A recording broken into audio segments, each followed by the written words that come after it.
Establishing a bond with a wild animal is often seen as a simple trade, a peanut for an elephant or a seed for a bird. But a connection can emerge between two different species without a single calorie changing hands. This is a look at the colonial-style bungalows and garden compounds found in Ranaganj, West Bengal. Back in the mid-20th century, a medical professional's family lived in a place just like this. A quiet corporate campus insulated by lush green boundary walls and tall, majestic trees. This is the ornate idol of the goddess Durga, the centerpiece of the annual puja vacation in Bengal. For a young boy off from school, these holidays meant quiet afternoons indoors, deeply absorbed in adventure magazines, while the rest of his family took a nap. Inside those walls, life felt orderly and safe. The wild world of the animals living in the surrounding trees seemed completely separate from the quiet, predictable routines of human existence.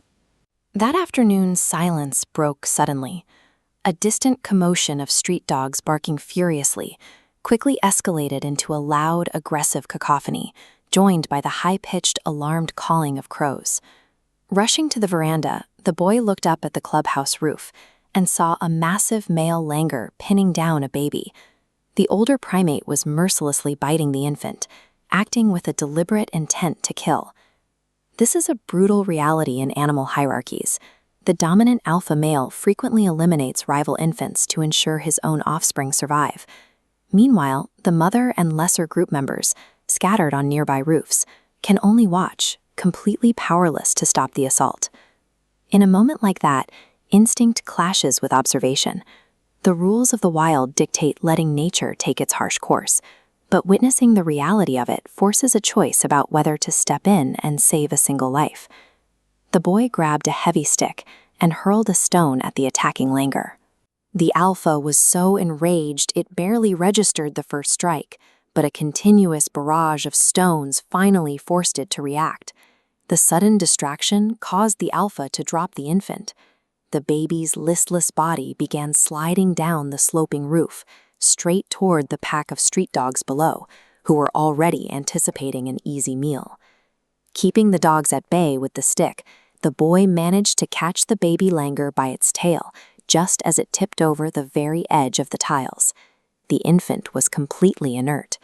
He carried the bleeding animal to the safety of a backyard poultry coop, where his father helped clean the deep bite marks and stop the bleeding.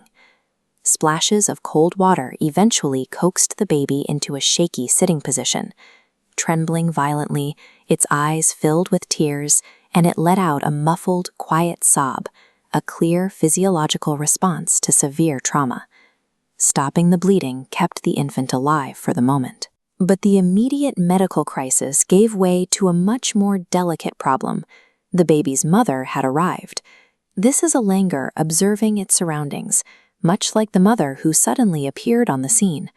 The boy felt an uncanny sensation of being watched, turned away from the coop, and saw her sitting perfectly still on the kitchen roof. She didn't attack or bare her teeth. She simply watched his every move in total silence, evidently processing the situation and concluding that the human was not a threat to her child. To prove that intention, he had to give up control. He deliberately backed away from the door of the coop, creating a clear, safe path for the mother to access the infant. As he stepped back, the infant sensed its mother nearby. The quiet, muffled sobbing immediately shifted into a much louder, urgent cry for her attention. Earlier, he had offered the infant a peeled banana. But stepping away and yielding space served a different purpose. It respected the mother's autonomy and acknowledged her fierce protective instinct. The mother instantly dropped down to the floor of the coop.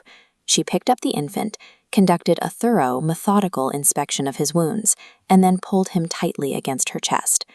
Look at this illustration from the original story.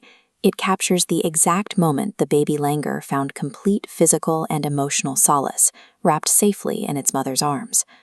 Before leaping away to safety, the mother sat still for a few seconds and looked directly into the boy's eyes. It was a clear, silent gaze that showered him with gratitude for saving her child.